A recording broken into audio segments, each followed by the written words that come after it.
उत्तर प्रदेश के जनपद मुरादाबाद पहुंचने पर समाजवादी पार्टी के मुखिया अलग ही अंदाज में नजर आए।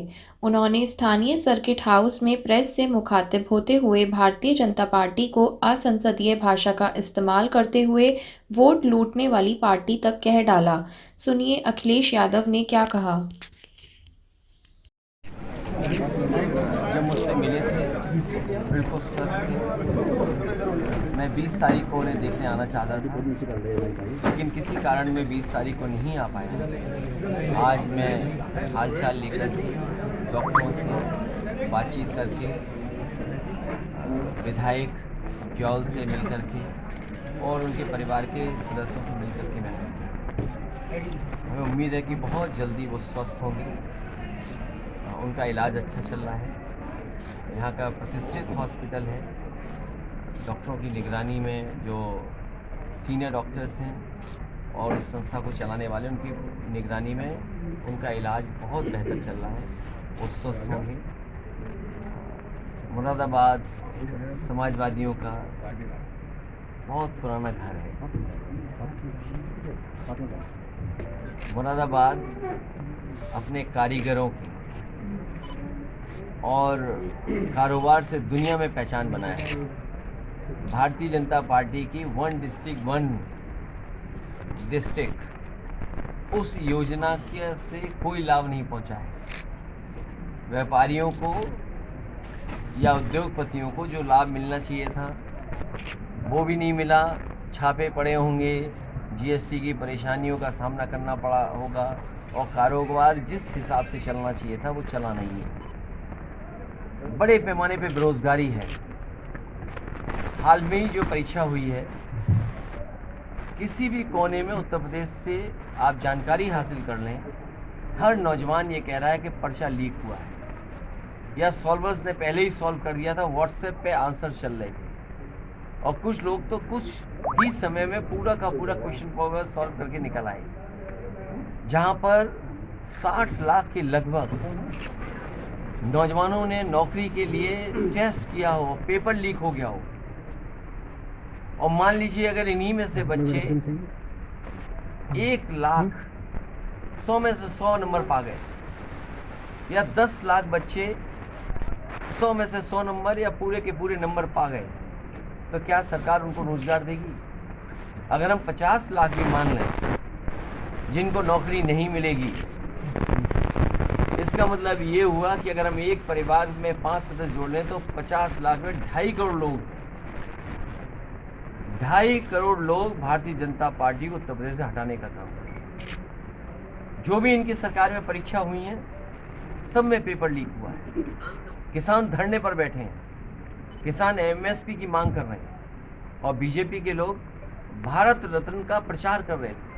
तो कम से कम अब बीजेपी के लोगों को किसानों की आय दोगुनी के लिए, और जब भारत रत्न दिया हो स्वामीनाथन जी को, चौधरी चरण सिंह जी को, तो किसानों की भी दुर्दशा को ठीक करने के लिए उन्हें फैसला लेना चाहिए। एमएसपी और आय दोगुनी कैसे होगी उसके बारे में बताना चाहिए। तो सर एक मुरादाबाद को क्या मिलेगा?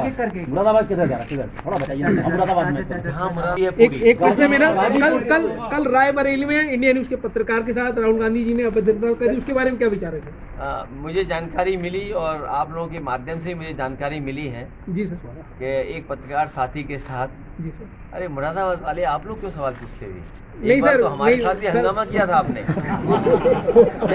तक बात पहुंच गई थी सर। फिर भी क्या राय है सर आपकी? अब उनसे कोई बात हुई होगी तो उसको संभाला जाएगा सर। अमेठी पत्रकार का पूरा सम्मान किया जाएगा। अमेठी रायबरेली क्या कांग्रेस के हिस्से में जाएगी? अमेठी और रायबरेली ये तो पुरानी बात है। ये तो हम लोग हमेशा ही सीट शेयरिंग में क्या? सीट शेयरिंग पे भी कोई विवाद नहीं है। सीट शेयरिंग पूरी अच्छी तरह होगी। अभी आपको जब प्रेस करेंगे दोनों पार्टी के नेता, तो आपको पूरी जानकारी मिल जाएगी। 17 सिंह आजाद जाएंगे? इसका मैंने पता है। अध्यक्ष जी, गाजीपुर से अफजल अंसारी को टिकट हुआ। 17 तक पहुंचने में क्या नहीं हुआ होगा। अध्यक्ष जी, गाजीपुर से अफजल अंसारी को टिकट दिया आपने, एक गैंगस्टर के उसमें दोषी हैं वो, ये क्या मैसेज जाएगा किससे? अभी आपको मेरे पास व्हाट्सएप नहीं है इस समय, लेकिन मैं कहूँगा कि शेयर करें आपसे। अभी प्रधानमंत्री जी किसी कार्यक्रम में आए थे आपके पड़ोस में, उनका पुराना वीडियो देखो। उस पुराने वीडियो में उन्होंने कहा कि उत्तर प्रदेश के मुख्यमंत्री योगी जी सबसे बड़े माफिया हैं। ये कहा कि नहीं कहा? और अगर आप आर्काइव में जाएंगे तो किसी चैनल पर उन्होंने कहा था। अब मैं क्या बात मानूं? भारतीय जनता पार्टी से बड़ा कौन डकैत हो सकता है? आपने देखा सीसीटीवी में कैसे वोट के साथ लूट हो गई। जो लोकतंत्र में बैलेट को लूट रहे हैं, उनसे बड़ा कौन है लुटेरा? हमने आपने सबने देखा।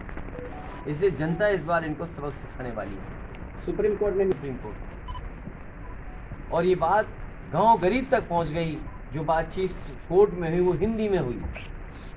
हिंदी में बात की गई, पूरी ज़मीन तक जाती है। पूरा देश जान गया है कि आज वोट लूटने का काम कोई कर रहा है तो वो भारतीय जनता पार्टी कर रही है। आप में से बहुत सारे साथी जानते होंगे, यूसुफ अंसारी साहब हमारे खड़े हैं। इतना वोट तो जीतने वाले कम लोग पाए होंगे। ये जीत करके हार गए, याद है आपको? और आप ही के किसी पत्रकार साथी ने अखबार में लिखा, जो मैंने लखनऊ में पढ़ा, कि एक अधिकारी ने मोहम्मद आजम खान साहब को फंसा दिया। वो हेडलाइन थी और उसी को एक्सटेंशन दिया गया और एक अधिकारी से वोट लुटवाया गया। इसलिए सबसे बड़ी लोकतंत्र को लूटने वाली, लोकतंत्र को खत्म करने वाली पार्टी कोई है तो भारतीय जनता पार्टी है। ये भारतीय जनता पार्टी नहीं है, ये गिरोह है, ऑर्गेनाइज्ड, जो कुछ भी लूट सकता है, वोट भी लूट सकता है। राजा भैया से आपके प्रदेश अध्यक्ष मिले थे, क्या वो भी साथ आ सकते हैं? देखिए, प्रदेश अध्यक्ष ही इधर सभी लोगों से मिलने हैं जिनकी इच्छा है समाजवादी पार्टी को वोट देनी। और ये समय ऐसा होता है राज्यसभा का, वोट देना चाहते हैं।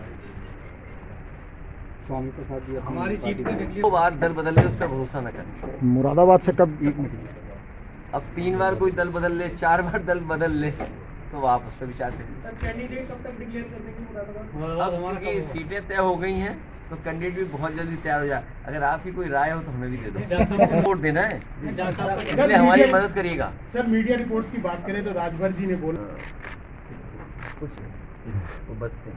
तो डॉक्टर साहब के बारे में भी सोचना पड़ेगा। पहले कभी राजमंत्री हुआ करते थे, अब के साथ और जो बोर्ड और जो उनको काम करने के अधिकार थे, क्या ये सरकार नहीं छीन रही? केवल मदरसों के नहीं, माइनॉरिटी के जितने भी अधिकार थे उनको छीनने का काम भारतीय जनता पार्टी कर रही है। तो कोई इन पे कैसे भरोसा करेगा? मुझे याद है नेताजी के समय पर माइनॉरिटी आगे बढ़े पढ़ाई में, उनको और आगे बढ़ने का मौका मिले। एक्ट जब बना था यूनिवर्सिटी बनाने का, तो नेताजी का बहुत बड़ा योगदान और समाजवादियों का योगदान रहा, जिसके कारण आपके ज़िले में भी माइनॉरिटी यूनिवर्सिटी का दर्जा प्राप्त है। माइनॉरिटी